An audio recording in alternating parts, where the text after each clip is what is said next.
filmmaker from Los Angeles that came up to the prison to document what was going on.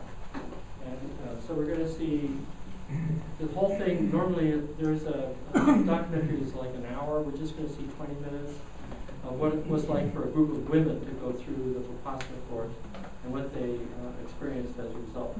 And then after that, we'll talk about the mindfulness-based reduction rate.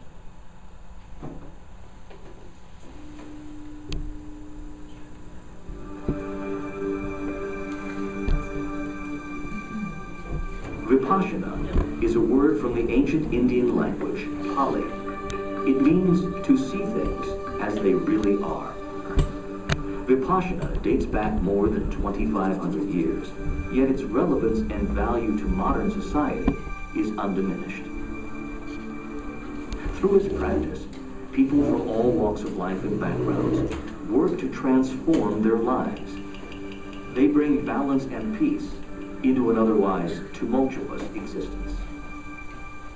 But Vipassana is not an easy journey or a quick fix. It's not the sort of thing most prisoners would want to take on to pass the time. Yet some choose to. I think this can have a beneficial effect if for no other reason than it really is a form of mental boot camp.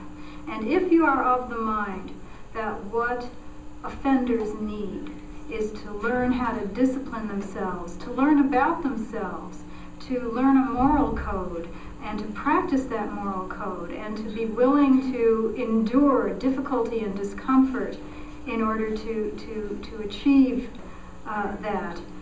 If you're of that belief, this is what you want to do. NERF is a minimum security facility operated by the King County Health Department under contract with the Department of Adult Detention. Beyond incarceration, NERF seeks to provide inmate treatment with a focus on drug and alcohol abuse. How many are in jail either directly or indirectly because of alcohol and drug use? There are also classes on smoking cessation, self-esteem, critical thinking, emotional literacy, high school equivalency and vocational training, even acupuncture and Tai Chi. Inmates here are called residents, and they enjoy many personal privileges not granted in other jail facilities. There are no cells, no walls, no guns, no lockups. Many King County inmates think the time spent here will be easy time, but facility administrator Lucia Major and her staff have something else in mind. Okay. We try to keep every resident here occupied with some meaningful activity. Now, there's always those who can just do the minimum. But after they've been here for a while, we're going to start to pressure them to get involved, either in work and vocational activities or treatment activities, or both. And typically they do. I've participated in family groups and in parenting class, and the NA class, and AA class, and critical thinking, and acupuncture. I almost did almost all of them. And I've already tried to go to treatment 2 times, but you know, I never completed it. I always left, and now this time, you know, I'm taking more advantage of it and learning a lot more about myself.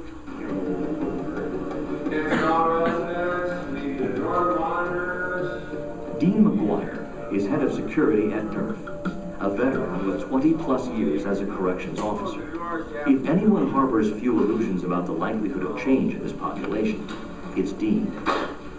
If you want people to change themselves, if you want inmates to stop being inmates and to become productive citizens, I believe that the residents, inmates, have to, it's on them.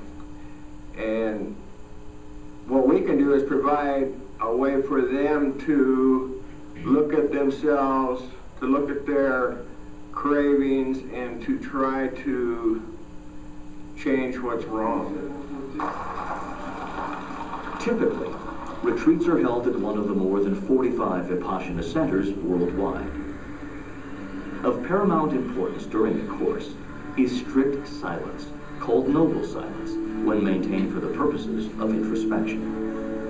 On a course, any sources of distraction, books, TV, radio, phones, or mail, are all eliminated. I felt at the time that all the inmates would just drop out, that they would not participate. They would not give up smoking. They would not give up their commissary, their visits, their mail, their television, their telephones, and their talking for 10 days. When I was told that, I said, well, I don't think so. But I said, heck, go ahead, you know. To maintain noble silence and minimize distractions, prisoners on a course need to be housed separately from other non-course inmates. They require their own dormitory, their own vegetarian diet, even their own exercise area. All of this presented a daunting challenge to the NERF staff. Okay, guys, line up on the left-hand side wall. As a direct supervision facility, NERF depends on over 20 compulsory head counts a day. In contrast, and potentially conflict, a meditation course relies on minimal distractions and interruptions. How then could a Vipassana course be conducted without compromising security? We had to somehow integrate security right into the program.